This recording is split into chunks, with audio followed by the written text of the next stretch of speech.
Good morning बच्चों, कैसे हो सब। आशा करती हूँ आप सब घर पर ठीक ही होंगे।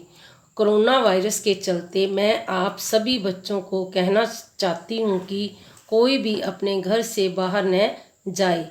अपने फेस पर मास्क अवश्य लगाएं और कुछ समय बाद अपने हाथों को ज़रूर धोएं। अगर आप किसी से भी मिलते हैं तो कम से कम 1 मीटर की दूरी बनाकर रखें। घर पर ही रहें, सुरक्षित रहें। आप सभी का विज्ञान की क्लास में स्वागत है। लेसन 4 पदार्थ, धातु और अधातु।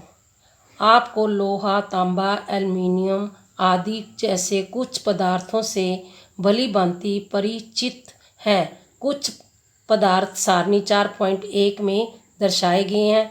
सारणी जैसे 4.1 पदार्थों की दिखावट और कठोरता ये बताए गए।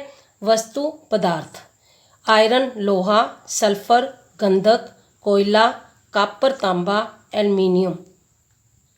क्या आप ऐसे पदार्थों के नाम बता सकते हैं जो धातु है? सारणी 4.1 में आयरन, एल्युमिनियम, कॉपर धातु है, जबकि कोयला, सल्फर आदि अधातु है। धातुओं और अधातुओं के बीच अंतर उनके रासायनिक और भौतिक गुणों के आधार पर किया जा सकता है। याद कीजिए कि कठोरता और चमक भौतिक गुण है। 4.1 धातु और अधातुओं के भौतिक गुण। क्या आपने लोहार को लोहे के बनी वस्तु जैसे बेलचा, फावड़ा, कुल्हाड़ी अथवा लोहे के टुकड़े आदि को पीटते हुए देखा है? क्या इन वस्तुओं को पीटने पर आपको इनके आकार में कोई परिवर्तन नजर आता है? क्या लकड़ी के लट्ठे को पीटने पर भी आपको वैसे ही परिवर्तन नजर आएगा? चित्र 4.1 हथौड़े से लोहे की कील को पीटना। ये पदार्थ वस्तुएं हैं। कोयले का टुकड़ा, लोहे की कील, पेंसिल, लेड और एल्युमिनियम की तार। आपने देखा कि एल्युमिनियम की तार और लोहे की कील को पीटने पर उनका आकार बदल गया। यदि उन्हें अधिक जोर से पीटा जाए तो उन्हें शीट के आकार में बदला जा सकता है। संभवतः आप मिठाइयों को सजाने के लिए प्रयोग में लाए जाने वाले चांदी के बरक से भी अच्छी प्रकार से प्रचलित। आप एल्युमिनियम पन्नी द्वारा खाद्य सामग्री को लपेटने के इस्तेमाल से भी आवश्यक परिचित होंगे। धातुओं का वह गुण जिसके कारण उन्हें पीटकर शीट में बदला जा सकता है उसे आघातवर्धनीयता कहते हैं। आघातवर्धनीयता कहते हैं। यह धातुओं का एक अभिलक्षणिक गुण है। जैसे आपने देखा होगा पेंसिल, लेड और कोयले जैसे पदार्थ यह गुण प्रदर्शित नहीं करते। क्या हम इन्हें धातु कह सकते हैं?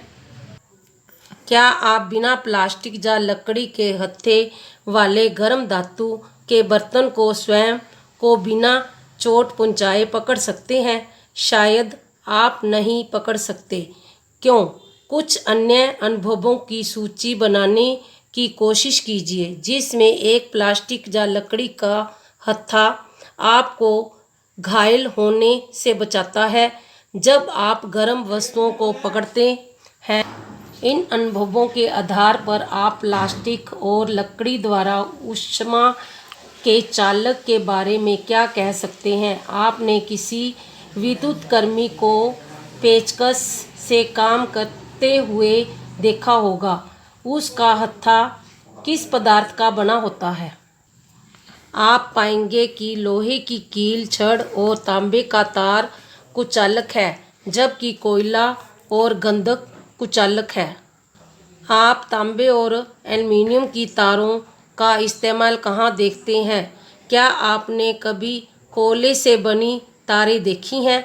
निश्चित रूप से नहीं। धातुओं का वह गुण जिसके कारण उन्हें खींचकर तारों में बदला जा सकता है तन्यता कहलाता है। क्या आपने कभी लोहे की प्लेट, शीट या कोयले का टुकड़ा या धातु का सिक्का फर्श पर गिराकर उनसे उत्पन्न होने वाली ध्वनि के अंतर पर ध्यान दिया है? यदि हाँ, तो अब आप कोशिश कर सकते हैं। क्या आप उत्पन्न हुई ध्वनियों में कोई अंतर पाते हैं? क्या आपने मंदिरों में लकड़ी की बनी घंटियाँ देखी हैं? क्या आप इसका कोई कारण बता सकते हैं? धातु की वस्तुओं को जब किसी कठोर सतह से टकराया जाता है तो एक निनाद ध्वनि पैदा होती है। माना आपके पास दो एक जैसे दिखने वाले डिब्बे हैं, एक लकड़ी से बना हुआ और दूसरा धातु से। क्या दोनों डिब्बों पर चोट करके आप बता सकते हैं कि कौन सा डिब्बा धातु का बना है? चिंकू, धातु गायनक ध्वनि उत्पन्न करते हैं, इसलिए इन्हें ध्वनिक कहते हैं। धातुओं के अतिरिक्त अन्य पदार्थ ध्वनिक नहीं होते।